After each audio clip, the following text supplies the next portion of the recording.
Hey everyone, welcome to r/malicious compliance, where people tend to get exactly what they ask for. I'm Uncle Reddit, and have I got a story for you. You said stop, so I stopped. A little background.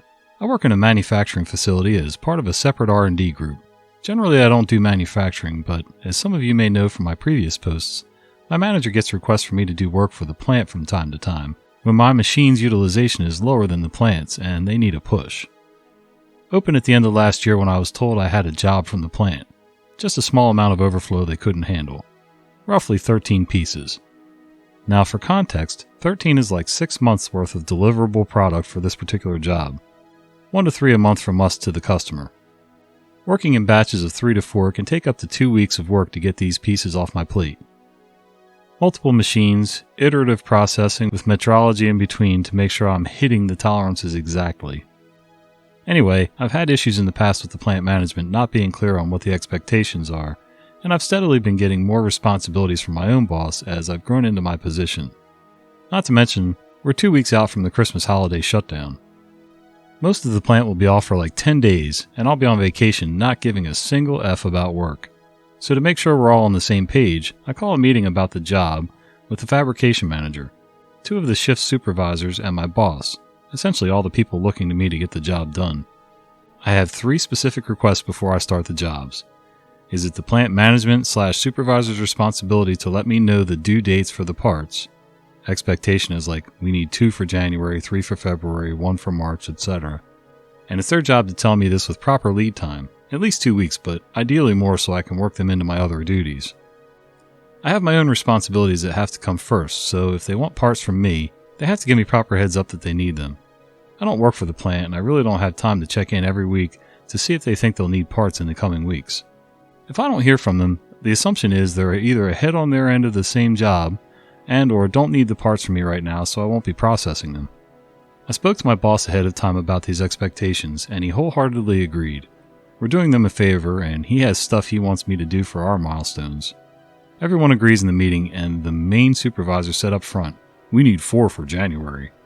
Great, I had a couple weeks before Christmas and a clean plate, so I was able to pump out 6 parts. Half the job was done and over with before I left for my vacation. So pleased with myself. Of course, I worked until December 23rd, and nobody was in the plant to receive the parts. But I came back in January feeling like a bad A, ready to hand off more than enough to cover them for their due dates through February. First day back, I'm told the plant cannot accept the parts from me. They're backed up and I need to hold them until they can release them to the next team for post-processing. Until then, they're in a holding pattern with no idea when they'll need them. Cue Malicious Compliance. I flat out say, okay, but I busted my butt to get these parts that they just had to have by January. And I'm not going to churn out more product until they take the stuff I already finished. I have my own job to do, so now I have 7 parts completely untouched. Well, it's mid-April and they only took 4 of the 6 parts from me like a week ago. I haven't touched the other 7 in months, and nobody has come to me asking when they'll be done or indicating they need them by a specific date. I'm going on vacation next week and have a deadline to meet for my department. I just got asked by a different shop floor supervisor. Guy wasn't in the original meeting and I feel bad for him because they sent him my way knowing I wasn't going to have the parts or be willing to comply instantly, asking me where the other parts are.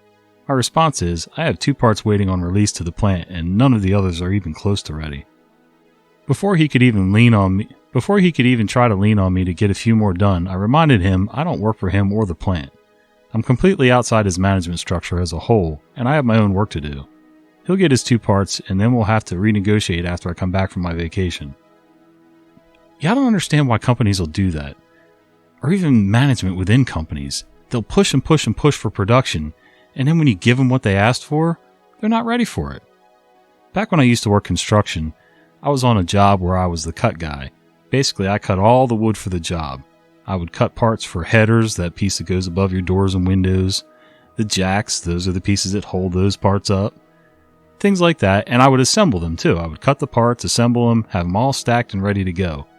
And usually we would do them 1 floor at a time or 1 section of a building at a time. And I had this foreman just wanting to beat on me all day. We need every part done, every part that's on the blueprints. Okay, I was pretty decent at my job. I wasn't the best, I wasn't perfect, but I was pretty good at it. So I spent that entire week just running parts right up his backside.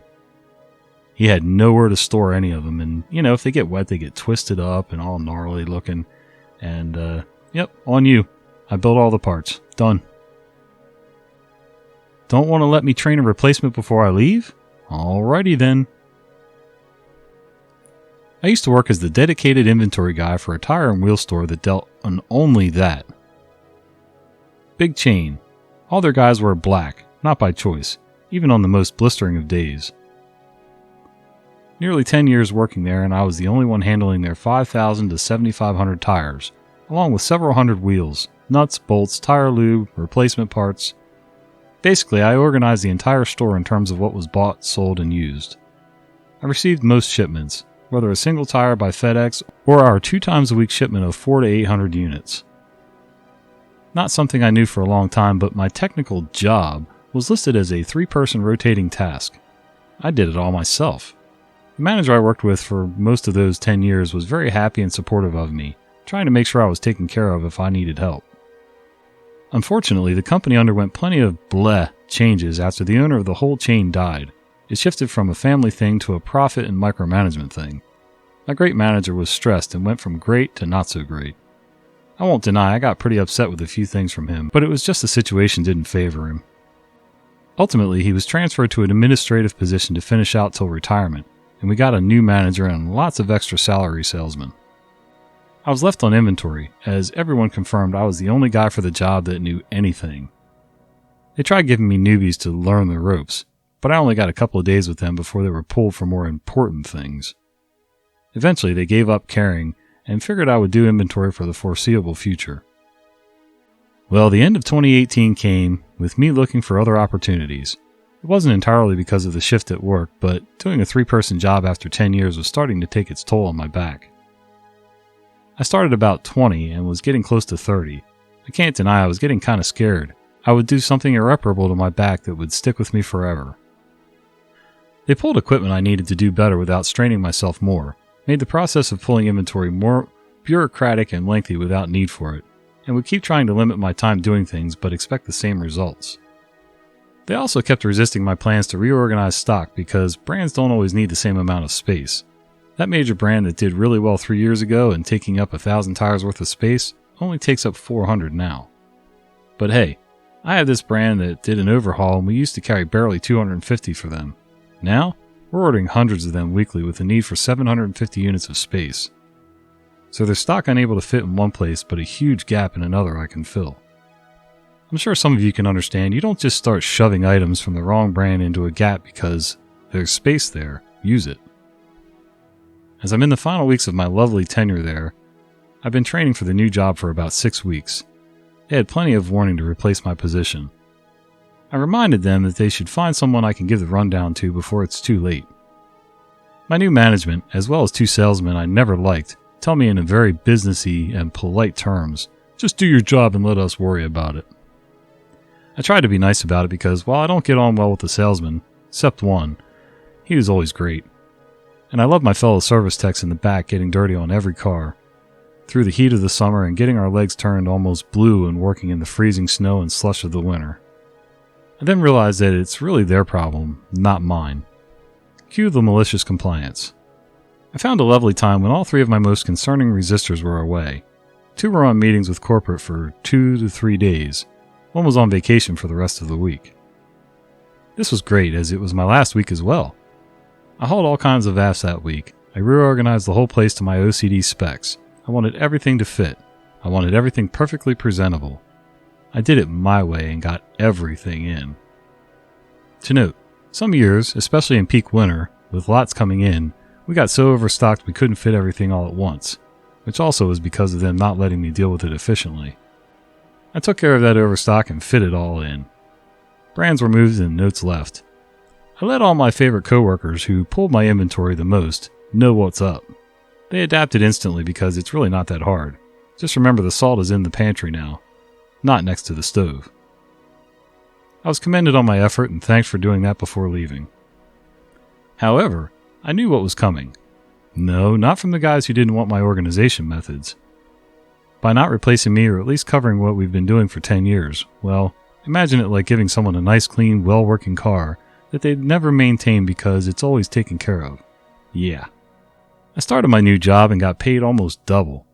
A couple months in and I start getting calls from former coworkers. Apparently, they never really tried to replace me at all. Things fell apart. Tires were shoved into racks with no regard for where they belonged.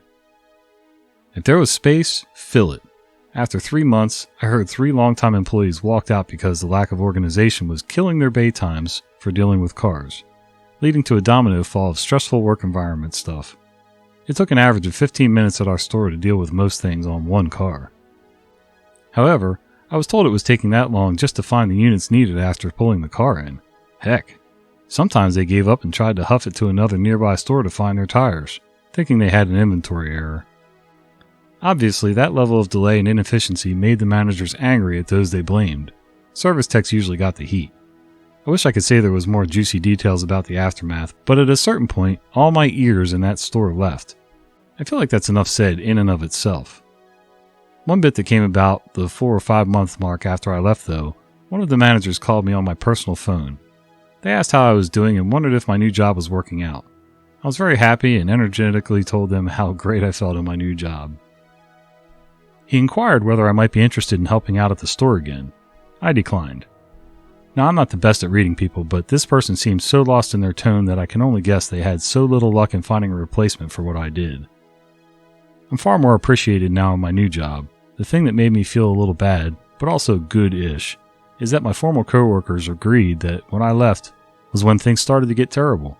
It probably didn't hurt that I was the insatiable goof of the store too, who told so many bad puns. It can be pretty frustrating, stressful, and difficult when you're working a job and you know your job inside and out. You could use help, but you figured out how to make a system work, and then people come in and muck it all up. Good for you for finding another job that paid more and had less stress. Put me on production, destroy a work culture, and watch me chill on a couch doing nothing, and you can't do anything about it. I worked graveyards in a large furniture warehouse preparing furniture for the driver's next day deliveries. Each prepper was responsible for prepping 2 bays for delivery. To prep the furniture, we would unbox all furniture, put feet on couches, hardware on dressers, build dining room chairs, and make repairs. The culture was to prep your bay, and when you finished, you helped the next bay and snowballed until everyone was finished, and then you would hop on a cherry picker to get the last-minute additions or replace damaged furniture. This place decided to implement a production standard. You were given an allotted amount for each action down to the nut and bolt. If you added up your allotted time and you finished early, you got a 10-cent an hour bonus equaling 80 cents a day. Also, this was to prevent you from helping other bays as you weren't allotted time for others' work. Malicious Compliance. I was efficient and didn't waste any movements. I would blast through my bay, add up all the allotted time, and saw that I finished 2 hours earlier than I was allotted. Holy cow. Rather than turn in my sheet and get 80 cents extra for the day, I sat on a comfy couch at the end of my bay and did nothing until my allotted time was up. I remember when the manager drove by and said, "We need you to go help so-and-so and get damages." I just looked at my watch, then at my beautifully prepped bay and said, "I'm still prepping my bay." Put my headphones in and leaned back while he looked completely shocked. There was nothing they could do as I was still on the clock for my bay. I saw it more beneficial to get paid for 2 hours of doing nothing than 80 cents to work my butt off. Yeah, I don't understand that bonus, in quotes, structure. I mean, why would you give up, like you said, 2 hours of pay for an extra 80 cents differential? That makes no sense at all. Okay, I'll stop, but I did warn you. Good morning. Have you ever gotten to the point where you don't care because your employer deserves to fail? Don't get me wrong, I enjoy working with my clients, but management's not the best. The story. So I'm a therapist. Important factor. According to the Code of Ethics, we have to or should inform our clients when we take a long leave of absence, and you provide them with a substitute therapist whilst you're gone. I informed my employer that I would be taking a medical leave of absence about a month ago to get surgery, and that minimum time of leave required will be 2 months, if not more, depending on my recovery. At first they told me, tell your clients and give them the following options XYZ. I did as requested, but the surgery date was shifted by 3 weeks, and now has been confirmed. Time off given. The whole 9 yards. I was told after the shift of time frame to stop transferring clients until further notice. Mind you, I only work part-time 3 days a week and speak on average to 33 to 42 scheduled clients per week.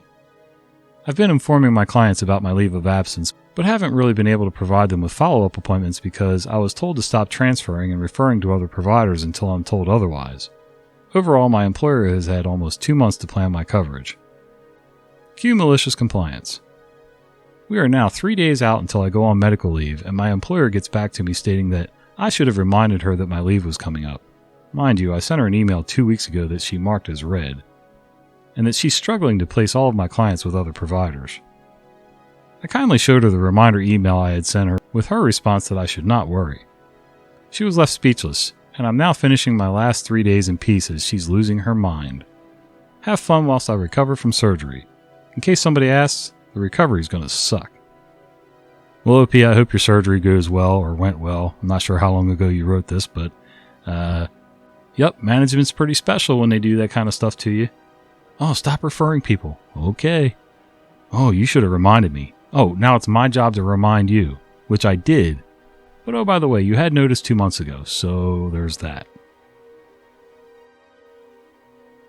Oh, you've made me hourly instead of salary because you're afraid I'll stop selling after I hit my commission cap? Should have just let me stay home.